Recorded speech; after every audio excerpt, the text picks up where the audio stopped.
गया पिताश्री। माता अभी अपने भक्त के प्रति अपना धर्म निभाने के लिए चली गई पिताश्री। अब पुनः मेरी माँ का रूप लेकर आने में उन्हें बहुत समय लगेगा।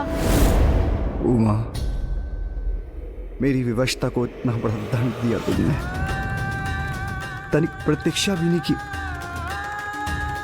अब आवेश में लिया हुआ तुम्हारा ये निर्णय बहुत लंबे समय तक हमें एक दूसरे से दूर रखेगा।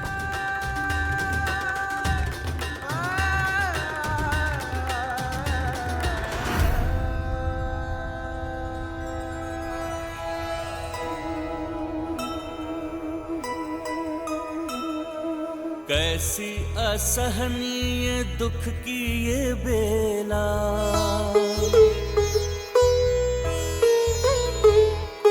महेश्वर महेश्वरी बिछोहा को झेला।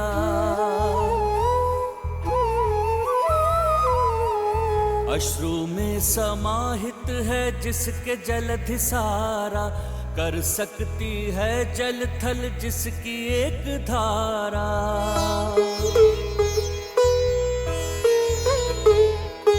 थाम लिए शंकर के अश्रु एक दंता, विघ्न हर लिए जगत का पुनः विघ्न हरता। माता पिता के दुख से दुखी गजानन, हरि हृदय शोक संतप्त सामन। माँ पिताश्री, आप दोनों ने तो अपना धर्म निभाया, जो आपके लिए उचित था वो किया, किंतु माता पिता का अलग हो जाना संतान के लिए कितना पीड़ादायी है, इसका अनुमान भी है आपको। आपकी संतान का तो जैसे संसार ही बिखर गया।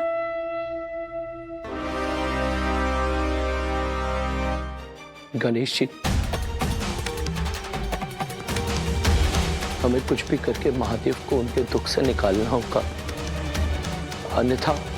अन्यथा क्या नंदी जी? जब माता सती का देहांत हुआ था तब भी महादेव व्याकुल और शोकाकुल हो गए थे।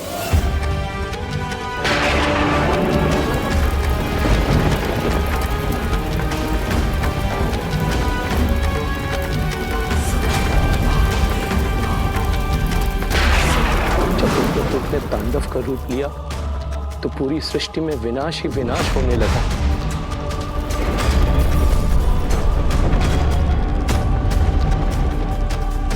तब स्वयं नारायण को हस्तक्षेप करने पर विवश होना पड़ा और उन्होंने अपने सुदर्शन चक्र से माता सती की देह को 51 टुकड़ों में बांटा।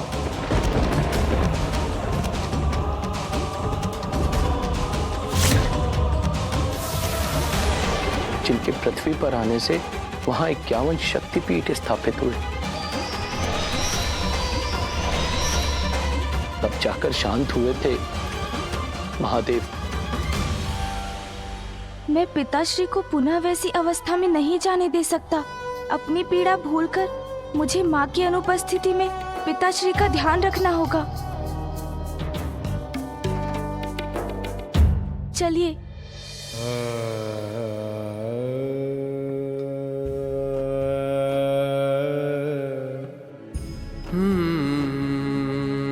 दुखी मत होइए पिताश्री, सब पूर्व की भांति पुनः हो जाएगा। माँ लौट आएंगी।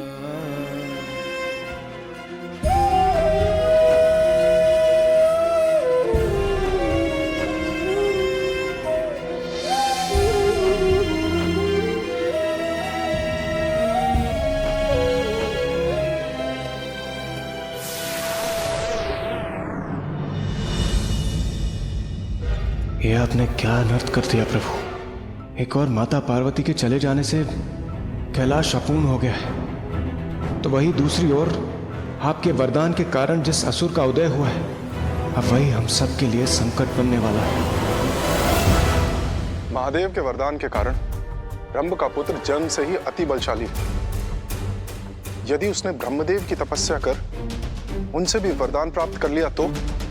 नहीं सूर्यदेव, ऐसा कदापि नहीं होने देंगे हम। इससे पूर्व की रंभ का पुत्र अपने पिता से मार्गदर्शन प्राप्त कर और भी शक्तिशाली बन जाए, उन दोनों का ही उपाय करेंगे हम। उपाय?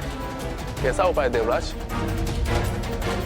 पिता पुत्र का अंत। यही उचित, किंतु कैसे? आप चिंता मत कीजिए देवगण। देवराज के उपाय को सत्य करने का उपाय है मेरे पास।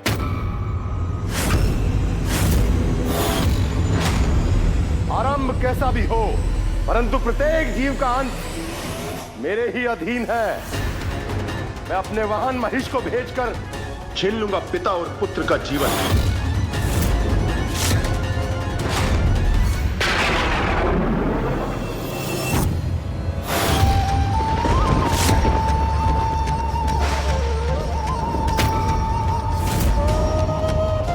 माँ के वियोग में पिताश्री की ये दशा मुझसे देखी नहीं जा रही है।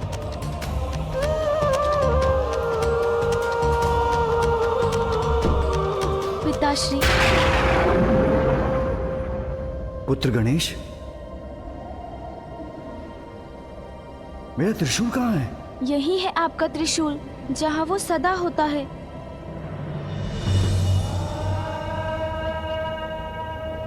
उचित है।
पिताश्री,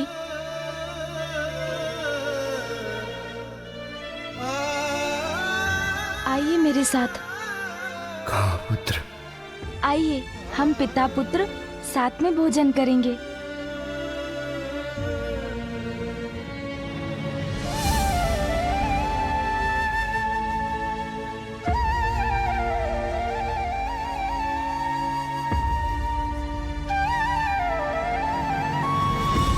उमा, कैलाश में, इस भवन में जहां देखता हूं वहीं मेरी उमा की स्मृतियां उभर कर मुझे दुखी कर रही हैं। जिसका साथ मुझे चाहिए वो मेरी उमा यहां नहीं है, और किसी का भी साथ मुझे संतुष्ट नहीं करेगा। इसलिए अभी मुझे अकेला रहने दो पुत्र। पिताश्री, मुझे माता को पुनः लौटाकर लाना ही होगा।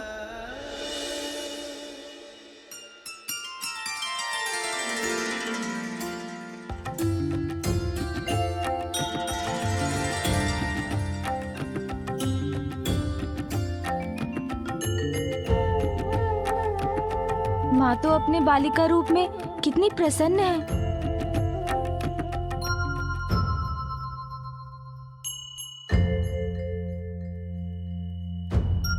कौन है वहाँ? यहाँ आओ।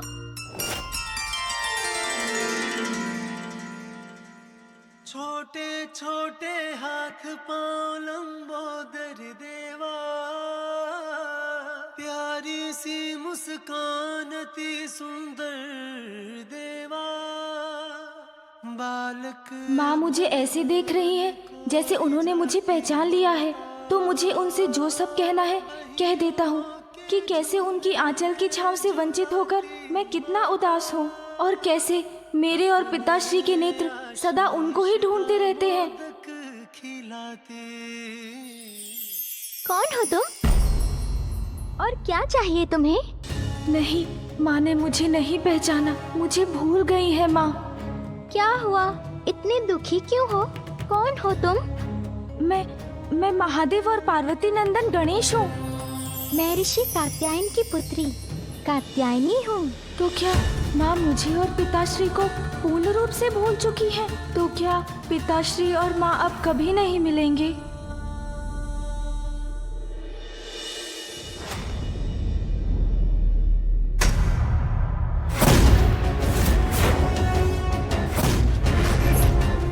ऐसे दाव लगाते हैं महिषासुर? लगाओ दाव। ये कैसी भयानक ध्वनि है?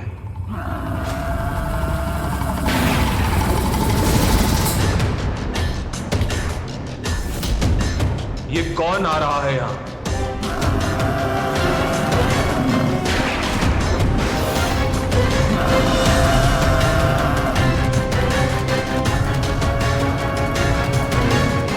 यमराज का महिष अवश्य हमारा अहित करने आ रहा है।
बालक, यमराज हूं मैं।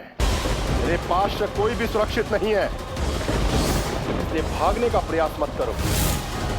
देखो अपने पिता का अंत। अधर्म का प्रारंभ कहीं से भी हो, उसका अंत इतना ही भयानक होता है। सावधान बालक।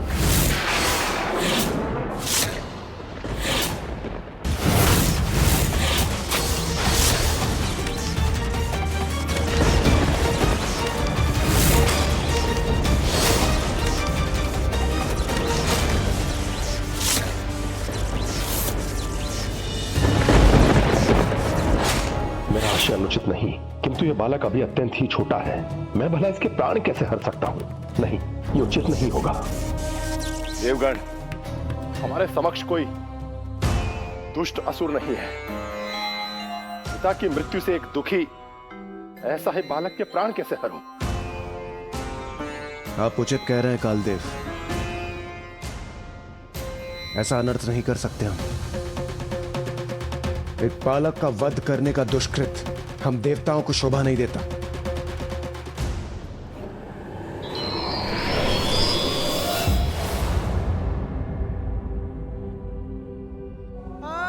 पिताश्री,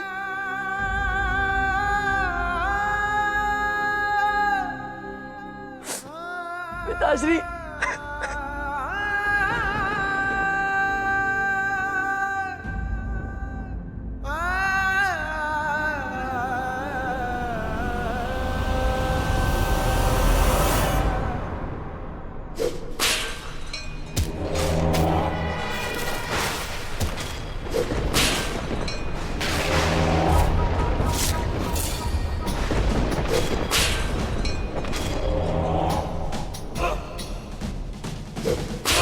सावधान देवताओं, सावधान। कांटा छोटा हो तो क्या हुआ, चुंबन पर कष्ट वो भी देता है। मुझे जीवित छोड़कर बहुत बड़ी भूल हुई है तुम सबसे, बहुत बड़ी भूल हुई है तुम सबसे, बहुत बड़ी भूल हुई है तुम सबसे। अब मैं तुम सभी को नहीं छोड़ूंगा। प्रतिशोध लूंगा मैं अपने पिताश्री की हत्या का।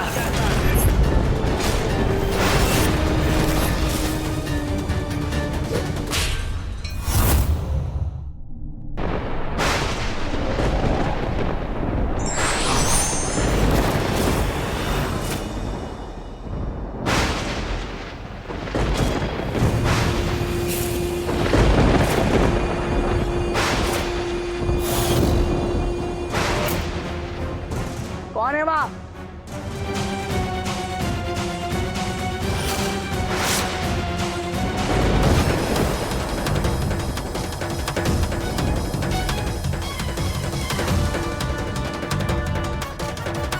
अब देवताओं के पछताने का समय निकट है।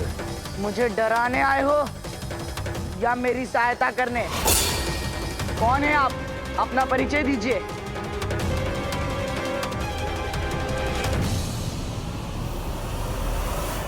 मैं असुर गुरु शुक्राचार्य तुम्हारी सहायता करने आया हूं पुत्र। अपने पिता को इस प्रकार खोना दुर्भाग्यपूर्ण ही नहीं, दुखद है।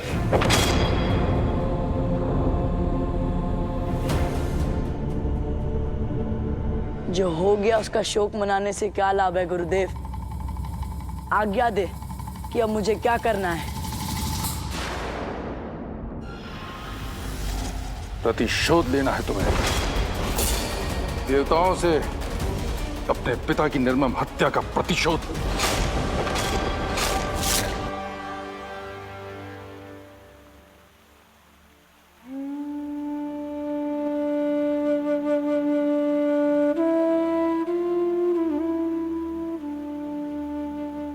अत्यंत ही आहत हूँ इस बात से कि माँ मुझे ही, अपने पुत्र को नहीं पहचान रही है। मैं तो यहाँ माँ से भेंट करने आया था, किंतु अब मैं कहाँ जाऊँ? कैसे पिताश्री से माँ की पुनः भेंट करवाऊँ? पुत्र गणेश। माँ।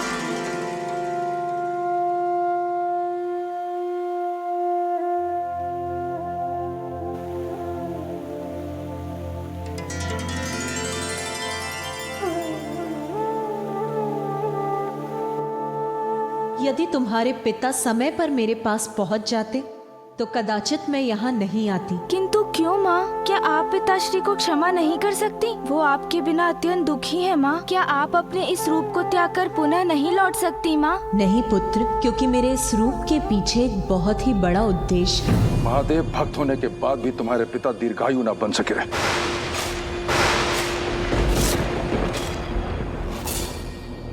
स्मरण रहे पुत्र, स्वयं महादेव के वरदान से जन्म लेने के कारण अत्यंत बलशाली हो तुम। इसलिए देवताओं से अपने पर हुए प्रत्येक अन्याय का प्रतिशोध लेने के साथ त्रिलोक पर असुर राज भी स्थापित करना है तुम्हें। प्रतिशोध लेने में मैं कोई विलंब नहीं करूंगा गुरुदेव। तुम वीर हो, स्वयं को प्रतिशोध के लिए तैयार करो। अपने क्रोध की ज्वाला को अपने भीतर जलाए रख, स्वयं को और योग्य बनाओ। ब्रह्मदेव का तप कर ऐसी शक्तियां प्राप्त करो, देवता भी तुम्हारे सामने थर थर कांपे। और तुम बन जाओ महान अजय असुर, महिषी पुत्र महिषासुर। महिषासुर, महिषासुर। निछावर कर दो अपना बचपन, अपनी युवावस्था उस कठोर तप में पुत्र। हमारे इस तप की अवधि में मैं इंद्र और अन्य देवताओं से तुम्हारी रक्षा करूंगा।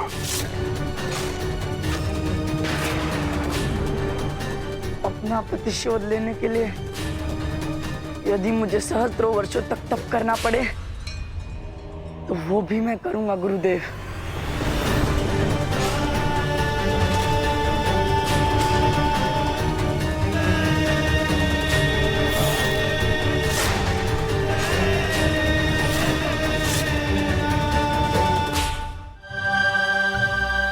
कैसा उद्देश्य माँ? उस उद्देश्य का कारण बहुत ही शीघ्र सबके समक्ष आ जाएगा पुत्र, किंतु उसके पूर्व मुझे तुम्हारी माँ को यहीं रहना होगा। माँ, यहाँ आकर आपको विचलित करने की कोई इच्छा नहीं थी मेरी, किंतु जब तक आप अपने इस अवतार का उद्देश्य पूर्ण कर कैलाश लौटेंगी, बहुत समय व्यतीत हो जाएगा। मेरी बाल्यावस्था तो बीत चुकी होगी माँ। पुत्र, तुम्हारे बाल अवस्था का सुख मैं भी नहीं खोना चाहती, इसलिए जब तक मैं कैलाश नहीं लौटती तब तक तुम बालक ही रहोगे। ये मेरा आशीर्वाद है कि समस्त जगत में तुम बाल गणेश के नाम से भी प्रसिद्ध रहोगे।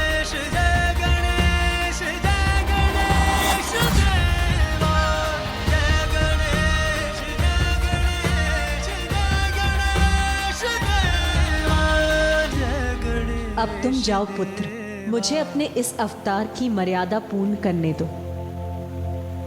मैं भी तुम्हारे और स्वामी के पास लौटने के लिए विचलित हूँ पुत्र, किंतु ये तभी संभव होगा जब मेरे इस रूप का उद्देश्य पूर्ण होगा। उस उद्देश्य का कारण बहुत ही शीघ्र सबके समक्ष आ जाएगा पुत्र।